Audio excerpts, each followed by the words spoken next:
Breaking చూస్తున్నాం. కల్తీ మద్యం కేసులో తుది ఛార్జ్ షీట్ దాఖలు చేసిన ఏపీ సిట్ ఎక్సైజ్ అధికారులు 25 మందిపై అభియోగాలు మోపుతూ మొత్తం 89 మందిని సాక్షులుగా చేర్చారు. 1300 పేజీలతో ఛార్జ్ షీట్ ఉంది. జోగి రమేష్ సహకారంతోనే A1 జనార్దన్ రావు కల్తీ మద్యం తయారు చేసినట్టు ఛార్జ్ షీట్లో ప్రస్తావించారు సిట్ అధికారులు. కల్తీ మద్యం తయారీతో జనార్దన్ రావుతో పాటు జోగి రమేష్ లబ్ధి పొందినట్లు పేర్కొన్నారు.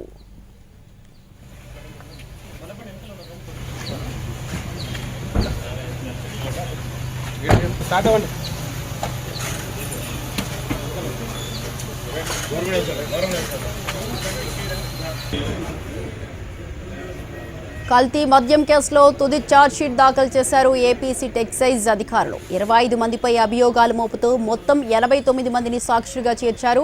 1300 పేజీలతో ఛార్జ్ షీట్ ఉంది. జోగి రమేష్ సహకారంతోనే A1 జనార్దన్ రావు కల్తీ మద్యం తయారు చేసినట్లు ఛార్జ్ షీట్లో ప్రస్తావించారు సిట్ అధికారులు. కల్తీ మద్యం తయారీతో జనార్దన్ రావుతో పాటు జోగి రమేష్ లబ్ధి పొందినట్లు పేర్కొన్నారు.